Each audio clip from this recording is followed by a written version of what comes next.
करीब 14 घंटे बाद ब्लू वॉर जोन में दुनिया के 4 ताकतवर मुल्क वॉर रिहर्सल करेंगे। ये ड्रिल अगले 4 दिन तक बंगाल की खाड़ी में जारी रहेगी, जहां चारों देशों की नौसेना अपने विध्वंसक बेड़ों, युद्धपोतों के साथ बारूदी कोहराम अभ्यास करेंगे। जी हां, 12 से 15 अक्टूबर तक हिंदुस्तान मालाबार 2021 एक्सरसाइज के दूसरे चरण की मेजबानी करेगा। इस जंगी रिहर्सल में क्वाड के मेंबर हिस्सा लेंगे। आपको बता दें कि इस बार मालाबार एक्सरसाइज इसलिए भी अहम है क्योंकि पहली बार अमेरिकी नौसेना का हिटमैन बंगाल की खाड़ी में दस्तक देगा। आखिर कौन है वो एटमी समुद्री योद्धा और कैसे सुपर पावर की इस न्यूक्लियर मशीन से कांप जाएगा चीन, इस रिपोर्ट में।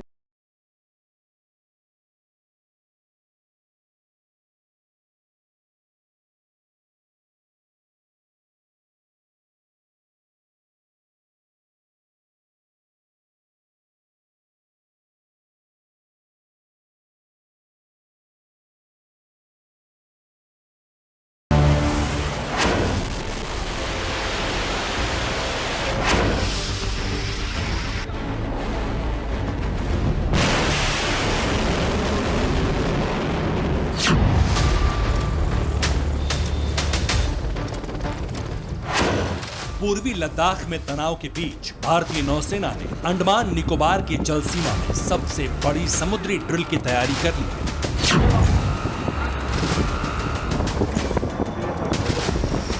यकीन मानिए, इस जंगी एक्सरसाइज के साथ ही इंडियन नेवी के जल योद्धा ड्रैगन को लास्ट अल्टीमेटम देंगे, क्योंकि बंगाल की खाड़ी में जिस मालाबार एक्सरसाइज का आगाज किया जा रहा है उसमें भारतीय नौसेना के साथ Japan maritime self defence force, royal Australian navy और यूनाइटेड स्टेट्स नेवी हिस्सा ले रही है। यह युद्धाभ्यास अगले 4 दिनों तक बंगाल की खाड़ी में चलेगा।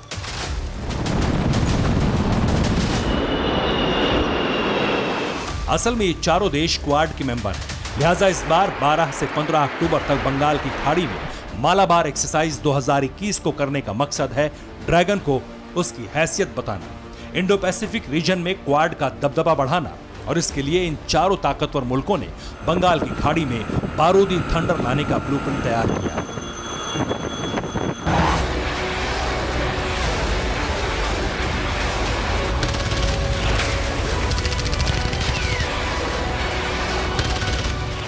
ताकि ड्रैगन कंट्री के तानाशाह को चेतावनी दी जा सके, और इसके लिए बंगाल की खाड़ी के ब्लू बैटल ग्राउंड में चारों देशों की नौसेना अपने विध्वंसक युद्धपोतों के साथ शामिल होगी। मालाबार एक्सरसाइज 2021 के दूसरे चरण को लेकर जो इनपुट मिले हैं उसके मुताबिक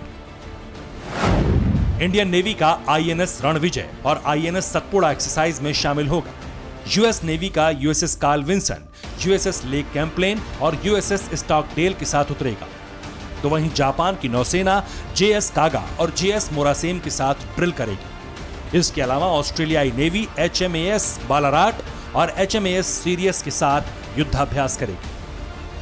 मालाबार 2021 युद्धाभ्यास के दूसरे चरण में सबसे दिलचस्प बात यह है कि इस वॉर ड्रिल में यूएस नेवी का ऐसा हिटमैन हिस्सा ले रहा है जिसकी दस्तक भर से न सिर्फ दुश्मन बल्कि समंदर तक कांप जाता है।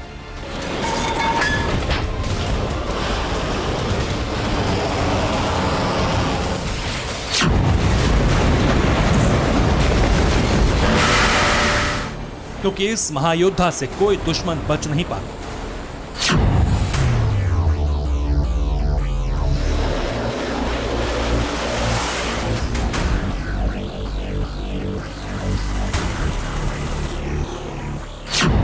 यूएस डिफेंस ने यह ऐलान कर दिया है कि अमेरिकी नौसेना का super aircraft carrier Malabar exercise में शामिल होगा।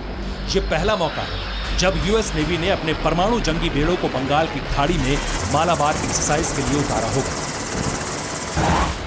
इस समुद्री योद्धा की एंट्री से ड्रैगन के लिए खतरे की घंटी इसलिए भी बज रही है क्योंकि सुपर पावर का ये सुपर योद्धा समंदर में अकेले नहीं चलता, बल्कि इसके साथ लड़ाकों की पूरी फौज चलती है जो पलक झपकते ही बड़े से बड़े दुश्मन का नामो निशान मिटा सकते हैं।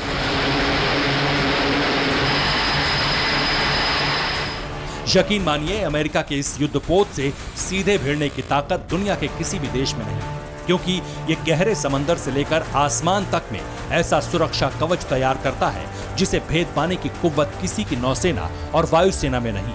कैसे, वो जाने। USS Carl Vinson multi mission aircraft carrier है। इसकी रफ्तार 30 नॉट यानी करीब 56 किलोमीटर प्रति घंटे की है। निमित्ज क्लास का यह युद्धपोत परमाणु क्षमता से लैस है।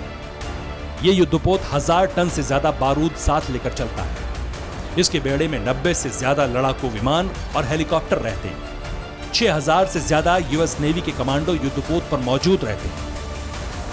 अमेरिका के पास कुल 11 सुपर एयरक्राफ्ट कैरियर हैं।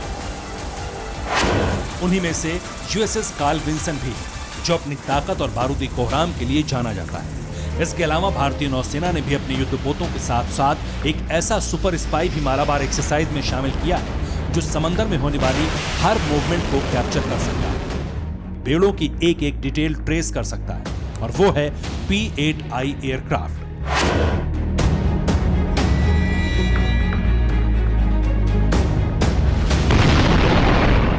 चीनी कायरों की पल पल की रेकी के लिए सुपर स्पाई P-8I एयरक्राफ्ट को बंगाल की खाड़ी में तैनात किया गया है, ताकि ड्रैगन के किसी भी खुफिया मिशन को नेस्तनाबूद किया जा सके। यानी मालाबार 2021 एक्सरसाइज के साथ ही जिनपिंग की हड़प नीति पर लगाम लगना तय है, क्योंकि अब तक चीन समंदर की सीमाओं को तोड़ने की जुर्रत करने में जुटा था, मगर अब उसका ये दांव उसी के लिए सबसे बड़ी मुसीबत साबित हो सकता है।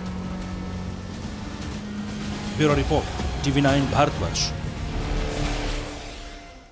परवाह देश की, सोमवार से शुक्रवार रात 10 बजे TV9 भारतवर्ष पर।